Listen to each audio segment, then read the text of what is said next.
Dear students, आज हम study करेंगे lesson number 4 a truly beautiful mind के कॉम्प्रिहेंसिव क्वेश्चन आंसर्स।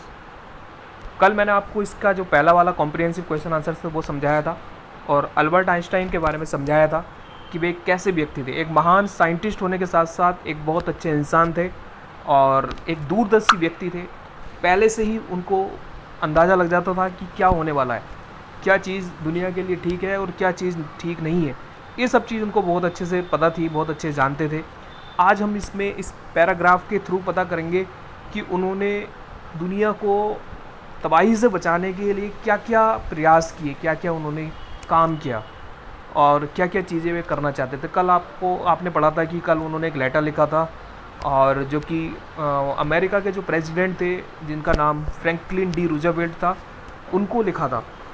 तो ये एक प्रयास था जिससे कि लड़ाई रुक जाए। और आपको पता है कि युद्ध से किसी का भला नहीं होता है, हमेशा नुकसान होता है। और विश्व युद्ध हुआ था तो एक बहुत बड़ा, आप विश्व युद्ध का अंदाज़ा लगा सकते हैं कितना बड़ा युद्ध होगा जिसमें पूरी दुनिया आपस में लड़ रही है, तो उसमें कितना बड़ा नुकसान हुआ होगा आपको पता है। आज हम स्टडी करेंगे पैसेज नंबर 5 और इसमें हम जो ये पैराग्राफ है इसको पढ़ कर के नीचे जो क्वेश्चंस है फिर उसके नीचे आंसर समझेंगे। तो चलिए स्टार्ट करते हैं और सबसे पहले हम इसको समझने की कोशिश करेंगे। पैसेज नंबर 5 को, Einstein was deeply second by the extent of the destruction. कल आपने पढ़ा था कि 5 अगस्त 1945 को हिरोशिमा और नागासाकी नाम का जो जापानीज सिटीज़ थे उसके ऊपर परमाणु बम गिराया गया, जिसके बारे में उन्होंने पहले ही बता दिया था कि इतना बड़ा एक जो हमला है, इतनी बड़ी जो तबाही वो हो सकती है। तो उससे आगे की बात हम करेंगे। Einstein was deeply second, Einstein बहुत ही गहराई से पूरी तरह से परेशान हो चुके थे by the extent of the destruction. उस तबाही को देख कर के, उस तबाही के मंजर को देख कर के वे पूरी तरह से परेशान, पूरी तरह से निराश और पूरी तरह से दुखी हो चुके थे। This time he wrote a public message to linked nations. इस बार उन्होंने दूसरा काम किया। इस बार ही रोट अ पब्लिक मिजिव। उन्होंने एक पब्लिक मीन्स होता है सार्वजनिक, और मिजिव का मतलब यहाँ पे एक लेटर है, टू लिंक्ड नेशंस। तो नेशंस को आपस में जोड़ने के लिए, सारे देशों को आपस में जोड़ने के लिए उन्होंने एक सार्वजनिक रूप से एक पत्र लिखा। In it he propose the formation of world government. और इसके अंदर उन्होंने एक प्रस्ताव रखा। प्रपोज मीन्स प्रस्ताव रखना होता है। The formation of world government, कि पूरी दुनिया में एक, पूरे संसार की गवर्नमेंट होनी चाहिए, पूरी दुनिया की एक सरकार होनी चाहिए। ऐसा नहीं कि ये पाकिस्तान की सरकार है, ये भारत की सरकार है और ये यूनाइटेड स्टेट्स की सरकार है, जापान की सरकार, ऐसा नहीं। मतलब पूरी दुनिया को चलाने वाली एक ही सरकार होनी चाहिए, एक ही पूरा देश होना चाहिए। ये देश में जो डिवाइडेशन हुआ है ये सबसे ख़तरनाक है, उनका कहना ये था। अगर एक ही देश होगा तो आपस में लड़ाई ही नहीं होगी, फिर तो कितना अच्छा हो जाएगा, ऐसा वे सोचते थे। और इस काम को करने के लिए उन्होंने एक लेटर लिखा था, एक पब्लिक मिसिव लिखा था।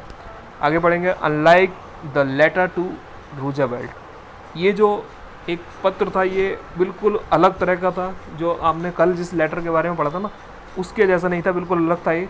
This me made no impact, but over the next decade Einstein got over involved in politics, agitating Turan and to the arms build-up and using his popularity to campaign for peace and democracy. But over the next decade, इसके आगे इसमें unlike, ये बिल्कुल उलट था, उससे अलग था। This made me no impact, और इसका भी कोई प्रभाव नहीं पड़ा, कोई प्रभाव नहीं पड़ा इसका। इम्पैक्ट मीन्स प्रभाव होता है, कोई प्रभाव नहीं पड़ा। But over the next decade, लेकिन जब उन्होंने देखा कि उनके जो 2 प्रयास थे असफल हुए हैं, तो उन्होंने अगले डिकेड में, डिकेड मीन्स होता है दशक, 10 साल का जो समय उसका होता है उसको डिकेड बोलते हैं। तो अगले दशक में आइंस्टीन गॉट एवर मोर बिन इन्वॉल्व्ड, वे और भी ज़्यादा जुड़ गए इन पॉलिटिक्स, राजनीति से जुड़ गए, एगेटिंग टोरेंट एंड आर्म्स बिल्डअप, और उन्होंने आर्म्स बिल्डअप किया। उन्होंने जो ताकत थी उसको इकट्ठा करने का काम किया, एंड यूजिंग हिज पॉपुलैरिटी, और साथ में उनकी जो प्रसिद्धि थी, फेम थी, वो भी उसको उपयोग करते, क्योंकि एक महान वैज्ञानिक थे। तो उस प्रसिद्धि को उन्होंने उपयोग करते हुए कैंपेन फॉर पीस, उन्होंने एक अभियान चलाया। कैंपेन मीन्स अभियान होता है फॉर पीस, शांति के लिए, एंड डेमोक्रेसी, और लोकतंत्र के लिए उन्होंने एक अभियान चलाया था। तो आप ये देखिए कितना अच्छा काम किया उन्होंने। आगे बढ़ते हैं। व्हेन आइंस्टीन डाइड इन 1955, और देखिए 1955 में आइंस्टीन की डेथ हो गई थी, वे मर चुके थे एट द एज 76, और 76 साल की उम्र में उनकी मृत्यु हुई। He was celebrated as visionary, और उनको एक विजनरी के रूप में देखा जाता है। विजनरी होता है दूरदर्शी व्यक्ति, उसको एक दूरदर्शी व्यक्ति के रूप में जाना जाता है। एंड वर्ल्ड सिटीजन, और उनको एक वर्ल्ड सिटीजन के रूप में जाना जाता है। पूरी दुनिया के नागरिक के रूप में उनको पहचाना जाता है, जाना जाता है।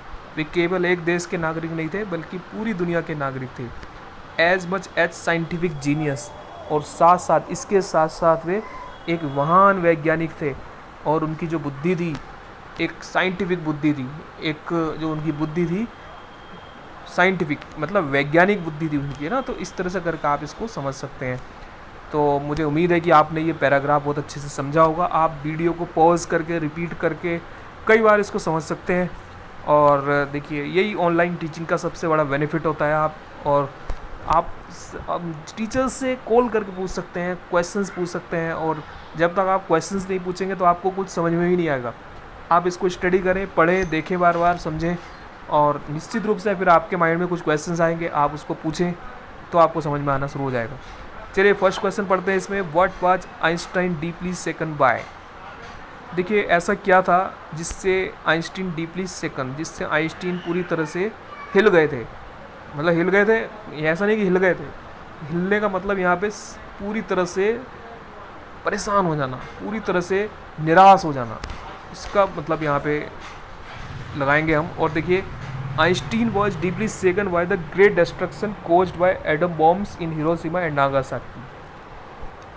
तो कल जिसके बारे में हमने पढ़ा था उसको ऐड करना पड़ेगा हमें इसमें, इसको कन्वर्ट भी करना होगा क्वेश्चन के अकॉर्डिंग।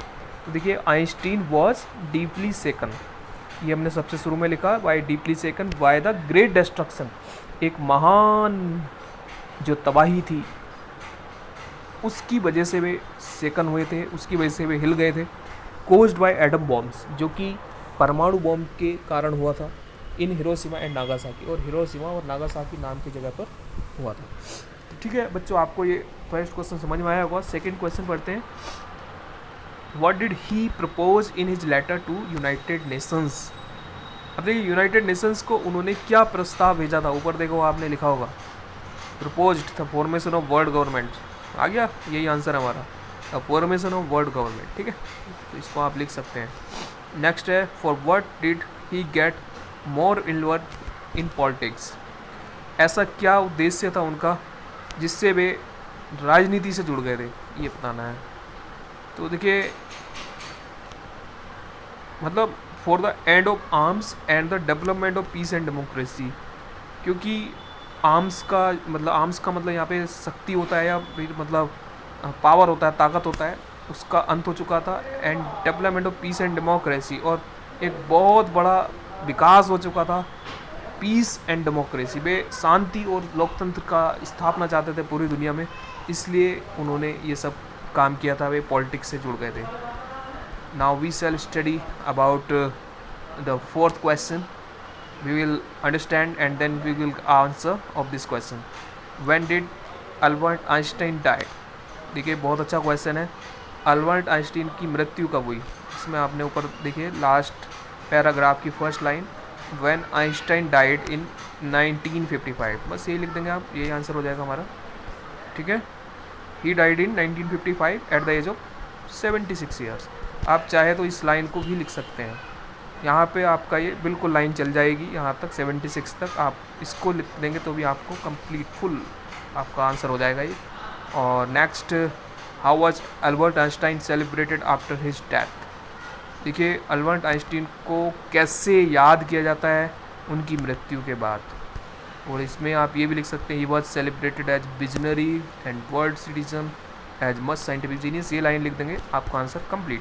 बिल्कुल, was celebrated as a visionary and a world citizen, और साथ साथ ये पूरी लाइन भी लिख देंगे तो आपका आंसर कंप्लीट हो जाएगा। तो इसी तरह से आपको आंसर लिखना होता है समझ करके, और सबसे बड़ी चीज़ होता है समझना। आप समझेंगे तो आपको इंटरेस्ट आएगा, आपको अच्छा लगेगा, आपको समझ में आएगी सारी चीज़ें, और आपको जो नेक्स्ट चीज़ें नई चीज़ें पढ़ाई जाएंगी वो भी आप क्लियरली समझ पाएंगे। तो उम्मीद है कि आपको ये पूरा समझ में आ गया होगा। फिर भी अगर कुछ नहीं आया है तो आप क्वेश्चंस के अकॉर्डिंग आप पूछ सकते हैं, कॉल के थ्रू आप पूछ सकते हैं। थैंक्स।